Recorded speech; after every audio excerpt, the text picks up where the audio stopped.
Hello friends, మనం last షార్ట్లో అయితే ది మ్యాజిక్ ఆఫ్ థింకింగ్ బిగ్లో ఫస్ట్ చాప్టర్ కీ టీకేవేస్ అయితే మనం చూసాం. సో ఈ షార్ట్లో నేను చాప్టర్ 2లో మనం నేర్చుకున్న పాయింట్స్ అయితే మీతో షేర్ చేద్దాం అనుకుంటున్నాను. సో చాప్టర్ 2 ఏంటంటే మనకి డేవిడ్ స్క్వేర్ చెప్తున్నారు, మీ సక్సెస్ని డిస్ట్రాయ్ చేసే ఒక డేంజరస్ డిసీజ్ మీలోనే ఉందంటున్నారు. అది ఏంటో తెలుసా? మీకు కూడా తెలిస్తే చెప్పండి.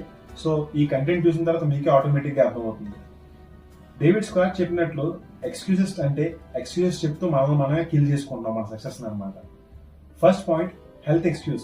చాలా మంది నా హెల్త్ బాగోలేదని చెప్పి ఎక్కువగా చెప్తూ ఉంటారనమాట. అట్లా చెప్పడం వల్ల ఏంటంటే మనమే లో చేసుకుంటున్నాం అనమాట.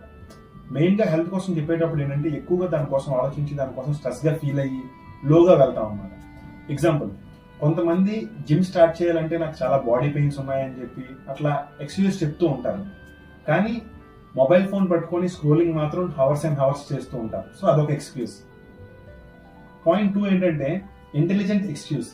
నేను స్మార్ట్ కాదని చెప్పి కొంతమంది ఫీల్ అవుతూ ఉంటారు. అంటే నాకు కోడింగ్ రాదు, ఎగ్జాంపుల్ నేను కోడింగ్ చేయలేను, కోడింగ్ చాలా కష్టం అని వాళ్ళు ఎక్స్క్యూజ్ చెప్తూ ఉంటారు. కానీ డైలీ మనం కన్సిస్టెంట్ గా ప్రాక్టీస్ చేస్తే ఎవరైనా సరే కోడింగ్ చేయొచ్చు. సక్సెస్కి ఏంటంటే మనకి మెయిన్ ఐక్యూ కాదు, కన్సిస్టెన్సీ ముఖ్యం అనమాట.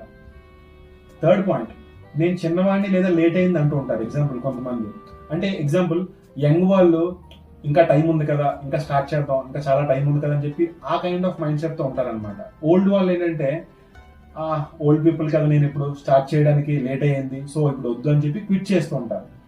సో టైం అనేది ఏంటంటే రైట్ టైం, ఎప్పుడు మీరు స్టార్ట్ చేద్దాం అనుకుంటారు అదే రైట్ టైం అనమాట. సో అలా ఏంటంటే మనం లేట్ అయ్యిందని చెప్పి లేదంటే ఫాస్ట్ గా అయ్యింది స్టార్ట్ చేయాలని చెప్పి ఎక్స్క్యూజ్ మనం చెప్పుకోకూడదు అనమాట. రైట్ టైం అనేది ఇప్పుడే, దిస్ టైం. ఫోర్త్ పాయింట్, అతనికి లక్ ఉంది నాకు లేదు కొంతమంది అంటూ ఉంటారనమాట. అంటే కొంతమంది మన ఫ్రెండ్స్ ఏంటంటే సక్సెస్ అయ్యారు కదా, సో వాడికి చాలా లక్ ఉంది, నాకు లక్ లేదని కొంతమంది ఎక్స్క్యూజ్ చెప్తూ ఉంటారు.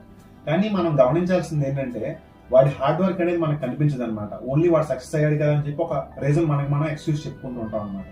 సో లక్ కాదు, ప్రిపరేషన్ ప్లస్ ఎఫర్ట్ అనేది చాలా ఇంపార్టెంట్. మనం కూడా సక్సెస్ అవ్వచ్చు. సో ఈ చాప్టర్ ద్వారా మనం నేర్చుకున్నది ఏంటంటే ఎక్స్క్యూజ్ చెప్పే ప్రతిసారి మనం సక్సెస్ మాత్రం పుష్ చేసుకుంటున్నాం అనమాట. సో స్టాప్ టెల్లింగ్ ఎక్స్క్యూజెస్, అది మనం నేర్చుకునే పాయింట్స్ అనమాట ఈ చాప్టర్ నుంచి. సో మీరు కూడా మీ బిగ్గెస్ట్ ఎక్స్క్యూజ్ ఏదైతే మీరు చెప్తారో అది నాకు కమెంట్ చేసి చెప్పండి. అలానే మనం ఈ సిరీస్ రన్ చేస్తున్నాం కదా, ఫస్ట్ ఏదైతే చాప్టర్ 1లో ఉన్న కంటెంట్ మనం ఫస్ట్ షార్ట్ లో ఉంది, మన ఛానల్లో ఉంది, మీరు వెళ్ళి చూడండి కావాలంటే. సో మన ఛానల్ అయితే ఫాలో అవుతుండండి. రీసెంట్ డేస్ లో నేను చూస్తున్నాను చాలా మంది ఏంటంటే స్ట్రెస్ కి ఫీల్ అవుతున్నారు. బుక్స్ చదవడం స్టార్ట్ చేయండి. ఇన్ఫాక్ట్ నేను కూడా స్టార్ట్ చేశాను. చాలా స్ట్రెస్ అయితే నేను తగ్గించాను బుక్స్ చదవడం వల్ల. Thank you friends, bye.